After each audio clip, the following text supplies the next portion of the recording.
أجواء هذا اللقاء حتى الآن، اللقاء الحماسي، اللقاء الكبير، اللقاء الذي فيه الجمال من قبل أبناء اليمن العظام. فرصة يمنية، هي يمنية، الله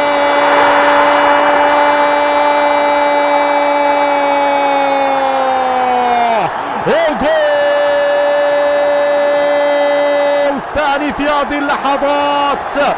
المنتخب اليمني يتقدم بثاني الاهداف عن طريق الكبير محمد الضاحي. الله يا الضاحي يسجل ثاني الاهداف اليمنية بأروع الاشكال. يتقدم المنتخب اليمني. لمسة معلم يا معلم، وانت معلم ونحن منك نتعلم يا معلم يا محمد الضاحي. روعة. يقول انا المنقذ، انا المبدع، انا المبهر، انا موجود في سبيل اعطاء الفرح والسرور للشعب اليمني المجروح.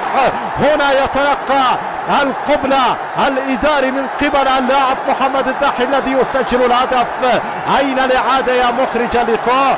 أجمل الأهداف بأقدام الكبير محمد الضاحي هو البديل الناجح، المرعب، المنقذ، هو المبهر، يبهر ويبدع ويتألق في سماء الكرة اليمنية والآسيوية. هنا في ملعب اللقاء بالعاصمة النيبالية نتقدم بثاني الأهداف. الله على الروعة والجمال، الله على الإبداع من قبل أبناء اليمن العظام. 1-0 وبعدها 2-0 وإن شاء الله 3-0 وبحول الله تعالى البطاقة يمنية بإذن الله تعالى بأروع الأشكال. نتقدم يا السادة يا كرام. منتخب اليمن بالعزيمة والإرادة لم يوقفه الزخم الجماهيري الكبير في المدرجات والدعم الجماهيري للمنتخب النيبالي.